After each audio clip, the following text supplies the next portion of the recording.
Graph coloring. In graph theory, graph coloring is a special case of graph labeling. It is an assignment of labels traditionally called colors to elements of a graph subject to certain constraints. In its simplest form, it is a way of coloring the vertices of a graph such that no two adjacent vertices are of the same color. Similarly, an edge coloring assigns a color to each edge so that no two adjacent edges are of the same color, and a face coloring of a planar graph assigns a color to each face or region so that no two faces that share a boundary have the same color. Vertex coloring is usually used to introduce graph coloring problems, since other coloring problems can be transformed into a vertex coloring instance.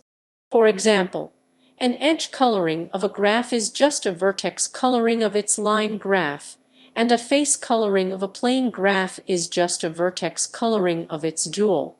However, non-vertex coloring problems are often stated and studied as is. This is partly pedagogical and partly because some problems are best studied in their non-vertex form, as in the case of edge coloring.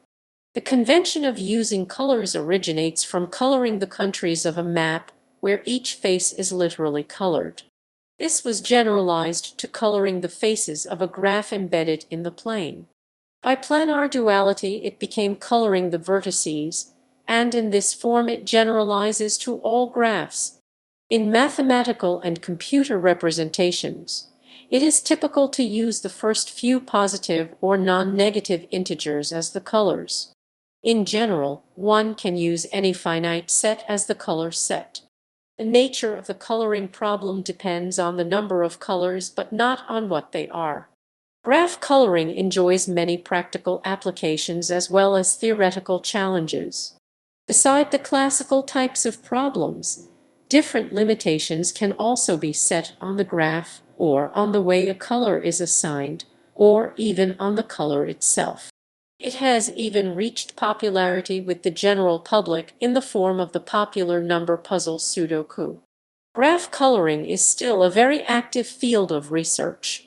Note, many terms used in this article are defined in Glossary of Graph Theory. History.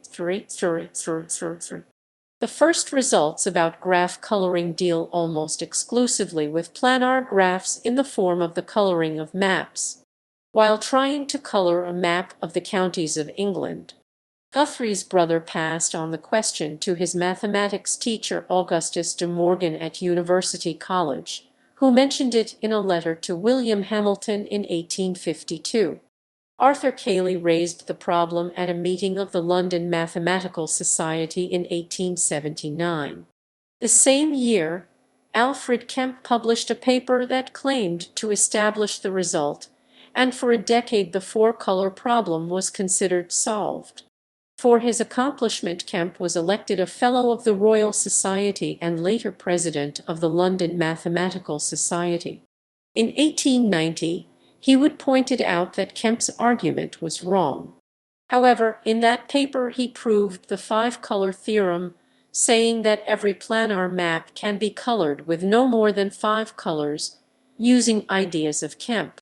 In the following century, a vast amount of work and theories were developed to reduce the number of colors to 4, until the four-color theorem was finally proved in 1976 by Kenneth Appel and Wolfgang Haken. The proof went back to the ideas of Heawood and Kemp and largely disregarded the intervening developments. The proof of the four-color theorem is also noteworthy for being the first major computer-aided proof. In 1912, George David Birkhoff introduced the chromatic polynomial to study the coloring problems, which was generalized to the Tut polynomial by Tut important structures in algebraic graph theory. Kemp had already drawn attention to the general, non-planar case in 1879, and many results on generalizations of planar graph coloring to surfaces of higher order followed in the early 20th century. In 1960, Claude Burge formulated another conjecture about graph coloring, the strong perfect graph conjecture, originally motivated by an information theoretic concept called the zero-error capacity of a graph introduced by Shannon. The conjecture remained unresolved for 40 years until it was established as the celebrated strong perfect graph theorem by Chudnovsky, Robertson, Seymour, and Thomas in 2002. Graph coloring has been studied as an algorithmic problem since the early 1970s. The chromatic number problem is one of Karp's 21 NP complete problems from 1972, and at approximately the same time various exponential time algorithms were developed based on backtracking and on the deletion contraction recurrence of Zykov 1949. One of the major applications of graph coloring, register allocation in compilers, was introduced in 1981. Definition and terminology. Vertex coloring. When used without any qualification, a coloring of a graph is almost always a proper vertex coloring, namely a labeling of the graph's vertices with colors such that no two vertices sharing the same edge have the same color. Since a vertex with a loop, i.e., a connection directly back to itself, could never be properly colored, it is understood that graphs in this context are loopless. Terminology of using colors for vertex labels goes back to map coloring. Labels like red and blue are only used when the number of colors is small, and normally it is understood that the labels are drawn from the integers 1, 2, 3. A coloring using at most k colors is called a proper k coloring. The smallest number of colors needed to color a graph G is called its chromatic number, and is often denoted KHG. Sometimes GG is used, since KHG is also used to denote the Euler characteristic of a graph.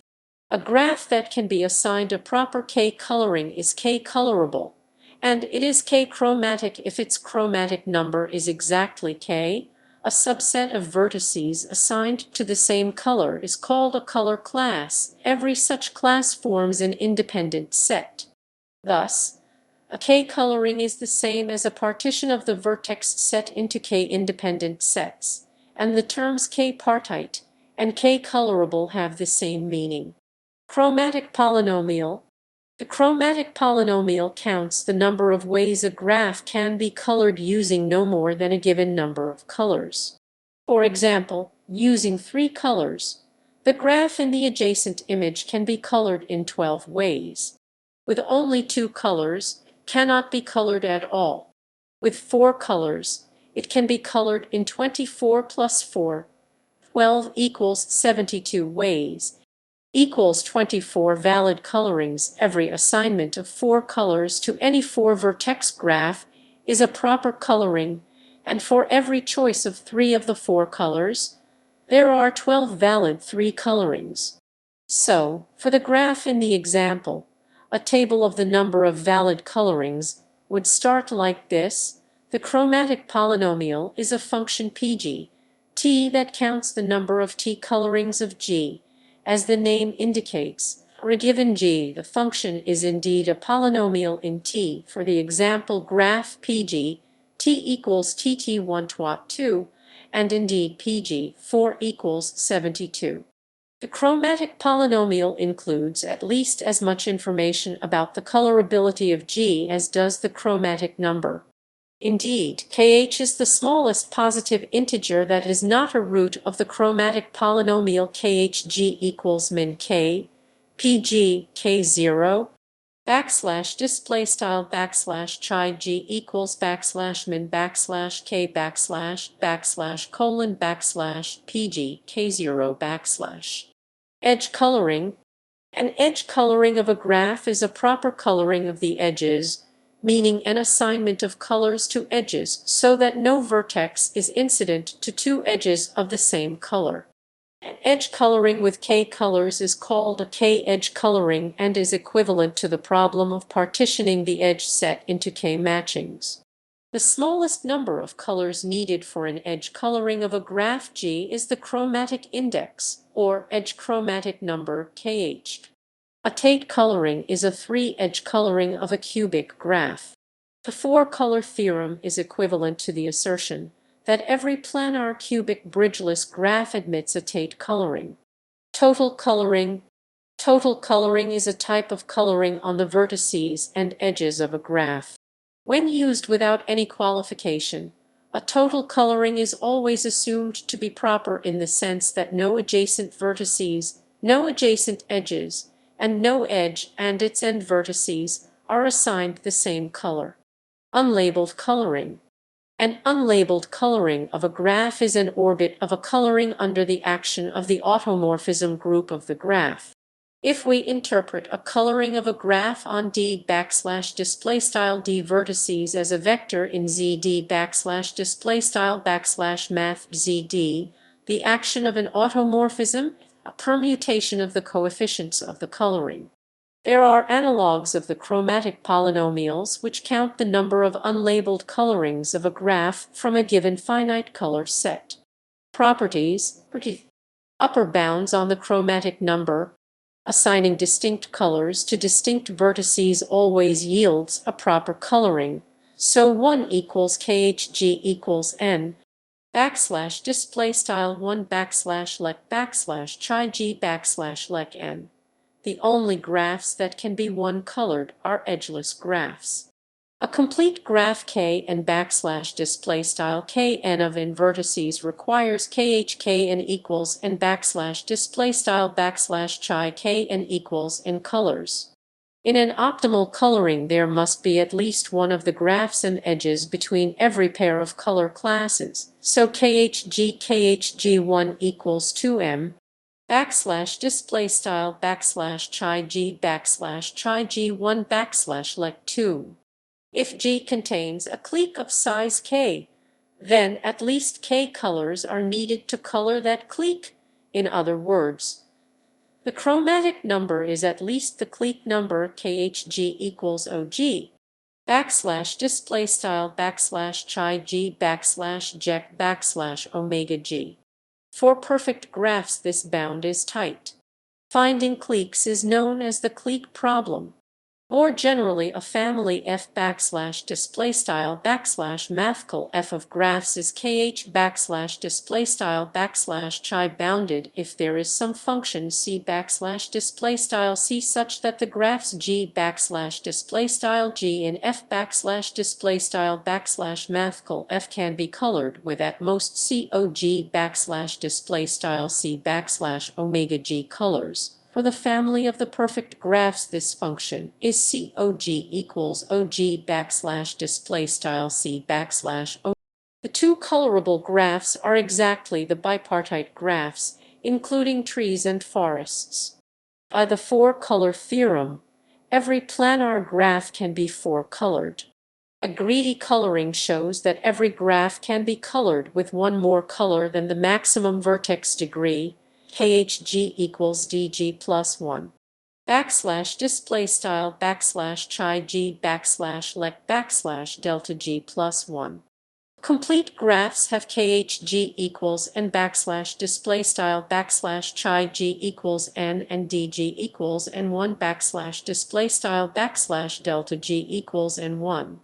And odd cycles have khg equals 3 \displaystyle chi g equals 3 and dg equals 2 \displaystyle delta g equals 2. So for these graphs, this bound is best possible. In all other cases, the bound can be slightly improved. Brooks' theorem states that Brooks' theorem khg equals dg \displaystyle chi g lec delta g for a connected, simple graph G, unless G is a complete graph or an odd cycle. Lower bounds on the chromatic number. Several lower bounds for the chromatic bounds have been discovered over the years. Hoffman's bound, let W \displaystyle W be a real symmetric matrix such that Wi J equals 0 \displaystyle Wi J equals 0 whenever I J \displaystyle I J is not an edge in G \displaystyle G. Define KHWG equals 1 L max W L min W backslash display style backslash chi WG equals 1 backslash T frac backslash lambda backslash max W backslash lambda backslash min W, where L max W L min W backslash display style backslash lambda backslash max W backslash lambda backslash min W are the largest and smallest eigenvalues of W backslash display style W. Define KHHG equals max W KHWG backslash display style backslash chi HG equals backslash max W backslash chi WG, with W backslash display style W as above. Then KHHG equals KHG backslash display style backslash chi HG backslash let backslash chi G. Vector chromatic number, let W backslash display style W be a positive semi-definite matrix such that Wi J equals 1K1 backslash display style Wi J backslash let backslash T frac 1K1 whenever J backslash display style J is an edge in G backslash display style G. Define KHVG backslash display style backslash chi VG to be the least K for which such a matrix W backslash display style W exists. Then KHVG equals KHG G backslash display style backslash chi VG backslash let backslash chi G. Love's number. The Love's number of a complementary graph is also a lower bound on the chromatic number. THG equals KHG backslash display style backslash var theta backslash var G backslash let backslash chi G. Fractional chromatic number. The fractional chromatic number of a graph is a lower bound on the chromatic number as well. KHFG equals KHG backslash display style backslash chi FG backslash let backslash chi G. These bounds are ordered as follows: KHHG equals KHVG equals THG equals KHFG equals KHG backslash display style backslash chi HG backslash let backslash chi VG backslash let backslash var theta backslash var G backslash let backslash chi FG backslash let backslash chi G. Graphs with high chromatic number. Graphs with large cliques have a high chromatic number, but the opposite is not true. The Gratz graph is an example of a four-chromatic graph without a triangle, and the example can be generalized to the Mycielskians. Theorem William T. Tutt 1947, Xander Zykov 1949, Jan Mycielski 1955. There exist triangle-free graphs with arbitrarily high chromatic number. To prove this, both Mycielski and Zykov each gave a construction of an inductively defined family of triangle-free graphs but with arbitrarily large chromatic number. Erling 1965 constructed axis-aligned boxes in R3 backslash display style backslash math R3 whose intersection graph is triangle-free and requires arbitrarily many colors to be properly colored. This family of graphs is then called the Berling graphs. The same class of graphs is used for the construction of a family of triangle-free line segments in the plane, given by Pollock et al. 2014. It shows that the chromatic number of its intersection graph is arbitrarily large as well. Hence, this implies that axis-aligned boxes in R3 backslash display style backslash math R3, as well as line segments in R2 backslash display style backslash math R2 are not KH bounded. From Brooks's theorem, graphs with high chromatic number must have high maximum degree. But colorability is not an entirely local phenomenon. A graph with high girth looks locally like a tree, because all cycles are long, but its chromatic number need not be 2. Theorem ergoes. There exist graphs of arbitrarily high girth and chromatic number. Bounds on the chromatic index. Edge coloring of G is a vertex coloring of its line graph LG \display style LG, and vice versa. Thus, KHG equals KHLG \display style \chi G equals \chi LG. There is a strong relationship between edge colorability and the graph's maximum degree dg \display style \delta G. Since all edges incident to the same vertex need their own color, we have KHG equals dg \display style \chi G ject \delta G. Moreover, Koenig's theorem, KHG equals dg \display style \chi G equals \delta G if G is bipartite. In general, the relationship is even stronger than what Brooks's theorem gives for vertex coloring. Vizing's theorem, a graph of maximal degree d \display style \delta has edge chromatic number d \display style \delta or d plus 1 \display style \delta plus 1. Other properties. A graph has a K-coloring if and only if it has an acyclic orientation for which the longest path has length at most K. This is the Galli-Haas-Roy-Bataver theorem. Nesetrel and Osona de Mendez 2012. For planar graphs, vertex colorings are essentially dual to nowhere zero flows. About infinite graphs much less is known. The following are two of the few results about infinite graph coloring. If all finite subgraphs of an infinite graph G are K-colorable, this is the de Bruijn-Erdoes theorem of de Bruijn and Erdoes 1951. If a graph admits a full N coloring for every n equals n0, it admits an infinite full coloring. Fawcett 1978. Open problems. As stated above, OG equals KHG equals DG plus 1. Display style omega G let chi G let delta G plus 1. A conjecture of Reed from 1998 is that the value is essentially closer to the lower bound KHG equals OG plus DG plus 1 2 display style chi G let left LCL frac omega G plus delta G plus 1 2 right RCL. The chromatic number of the plane, where two points are adjacent if they have unit distance, is unknown, although it is one of 5, 6, or 7.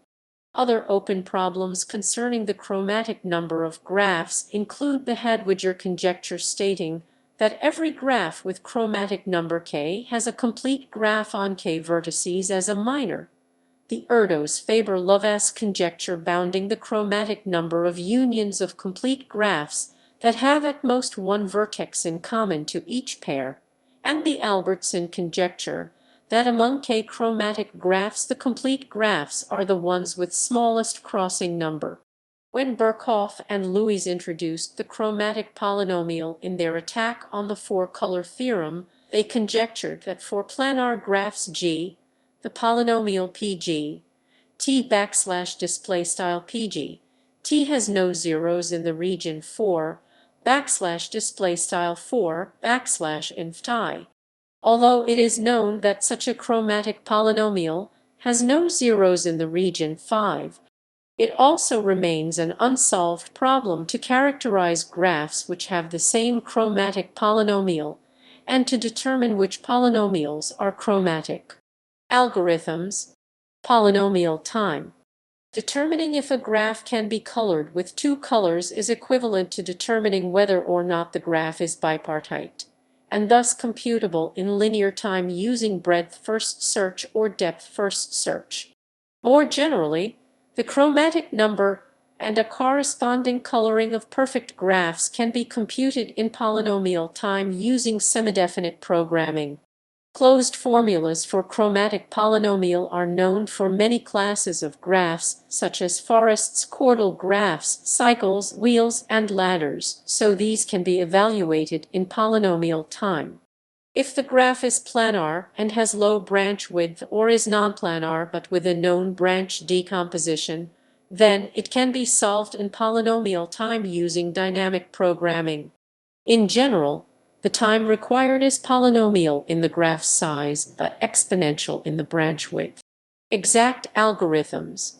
Brute force search for a K coloring considers each of the K and \display style K and assignments of K colors to invertices and checks for each if it is legal.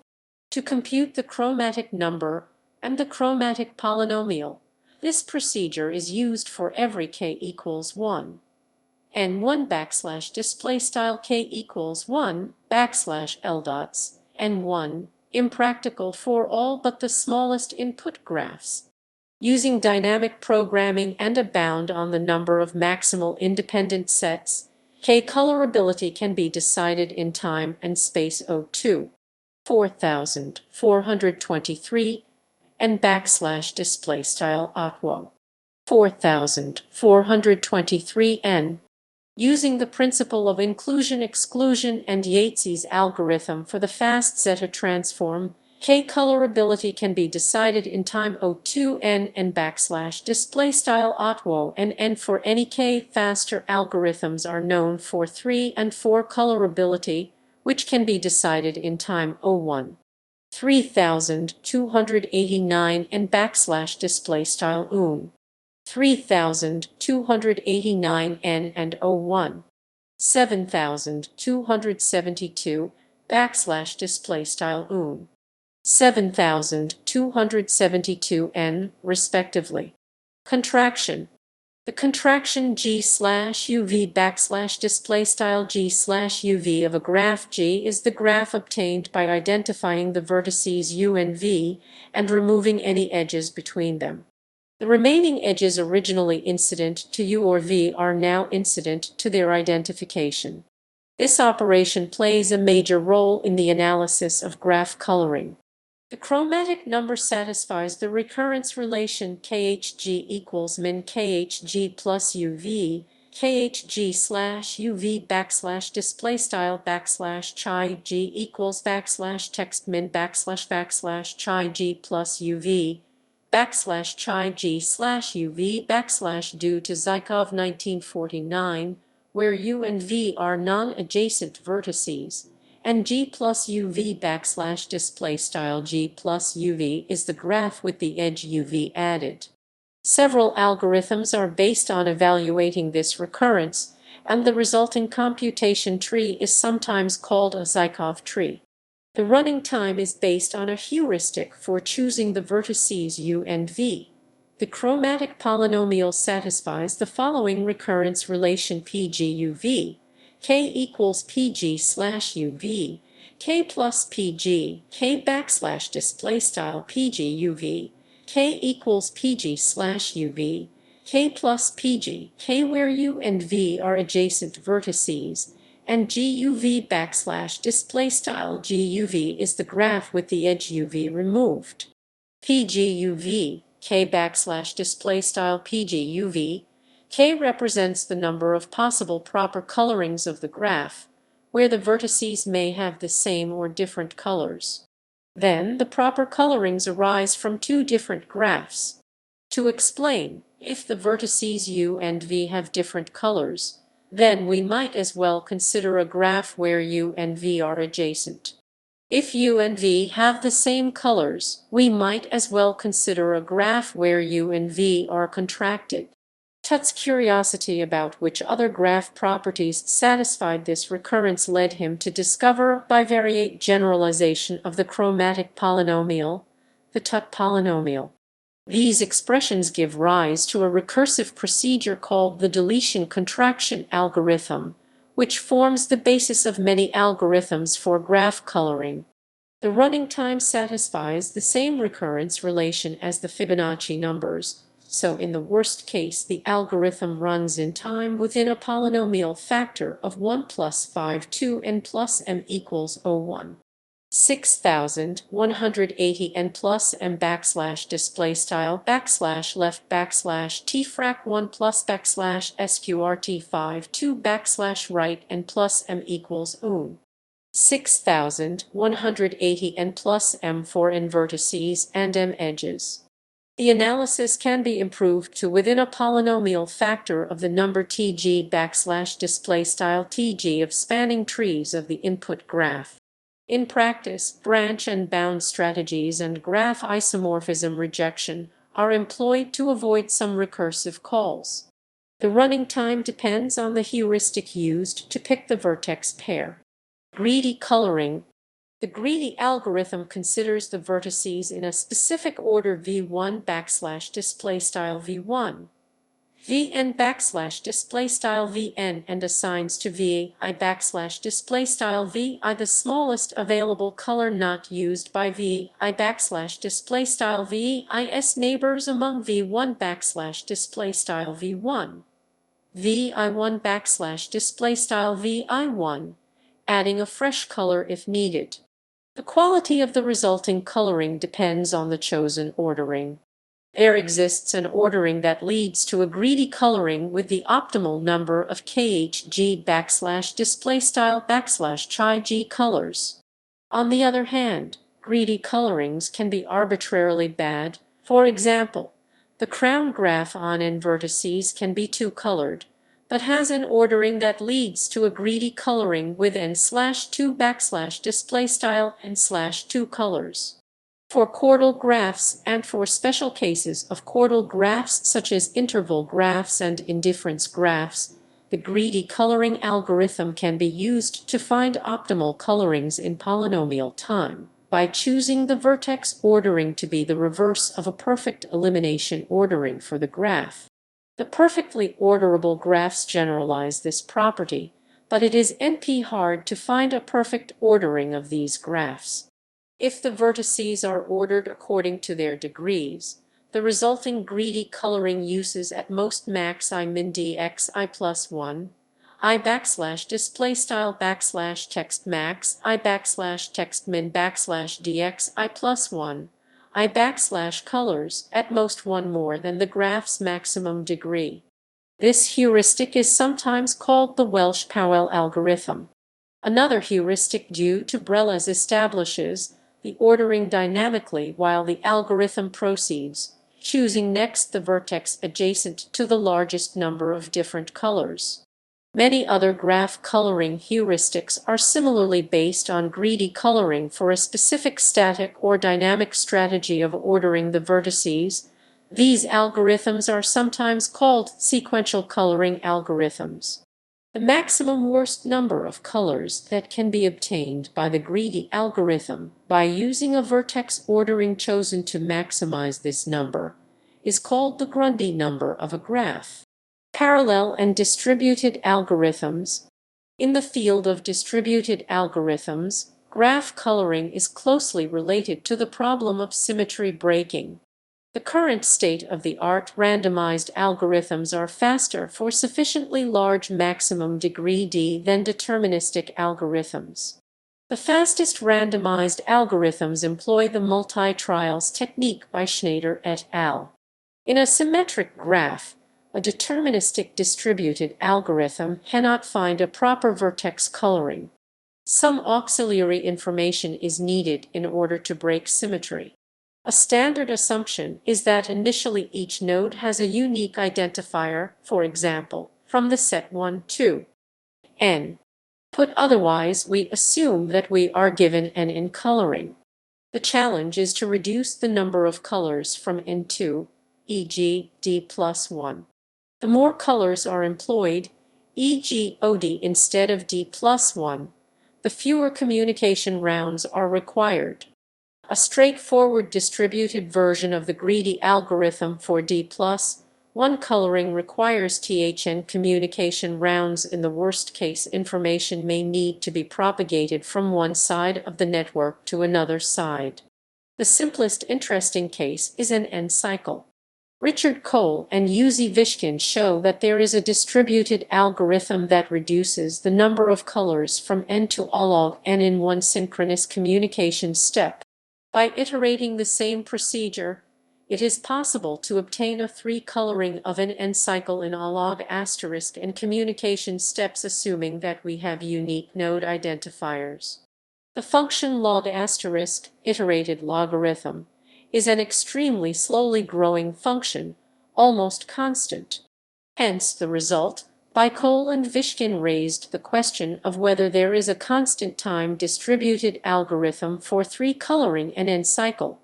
Lineal 1992 showed that this is not possible. Any deterministic distributed algorithm requires a log asterisk and communication steps to reduce an n-coloring to a 3-coloring in an n cycle. The technique Bicol and Vishkin can be applied in arbitrary bounded degree graphs as well. The running time is poly d plus a log asterisk n. The technique was extended to unit disk graphs by Schneider et al. The fastest deterministic algorithms for d plus 1 coloring for small d are due to Leonid Barenboim, Michael Elkin, and Fabian Kuhn. The algorithm by Barenboim et al. runs in time OD plus log asterisk n slash 2, which is optimal in terms of n since the constant factor 1 slash 2 cannot be improved due to Lineal's lower bound. Pankone and Srinivasan 1996 use network decompositions to compute a d plus 1 coloring in time 2O log. The problem of edge coloring has also been studied in the distributed model. Pankone and Rizzi 2001 achieve a 2D1 coloring in OD plus log asterisk n time in this model. The lower bound for distributed vertex coloring due to Lineal 1992 applies to the distributed edge coloring problem as well. Decentralized algorithms. Decentralized algorithms are ones where no message passing is allowed, in contrast to distributed algorithms where local message passing takes place, and efficient decentralized algorithms exist that will color a graph if a proper coloring exists. These assume that a vertex is able to sense whether any of its neighbors are using the same color as the vertex, i.e., whether a local conflict exists. This is a mild assumption in many applications, e.g. in wireless channel allocation. It is usually reasonable to assume that a station will be able to detect whether other interfering transmitters are using the same channel, e.g. by measuring the SINR. This sensing information is sufficient to allow algorithms based on learning automata to find a proper graph coloring with probability 1. Computational complexity. Graph coloring is computationally hard. It is NP-complete to decide if a given graph admits a K coloring for a given K except for the cases K. 12.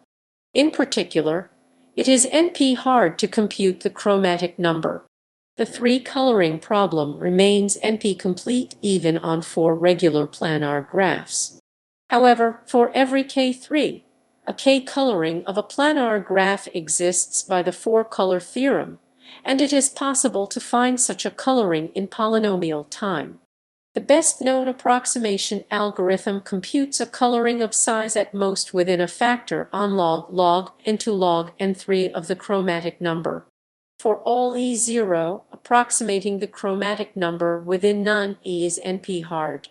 It is also NP-hard to color a 3-colorable graph with 4 colors and a K-colorable graph with clog K/25 colors for sufficiently large constant K. Computing the coefficients of the chromatic polynomial is #p-hard. In fact, even computing the value of KHG, K\displaystyle\chi g K is #p-hard at any rational point K except for K equals 1 and K equals 2. There is no FPROS for evaluating the chromatic polynomial at any rational point K equals 1. 5 except for K equals 2 unless NP equals RP. For edge coloring, proof of Vizing's result gives an algorithm that uses at most D plus 1 colors. However, deciding between the two candidate values for the edge chromatic number is NP-complete.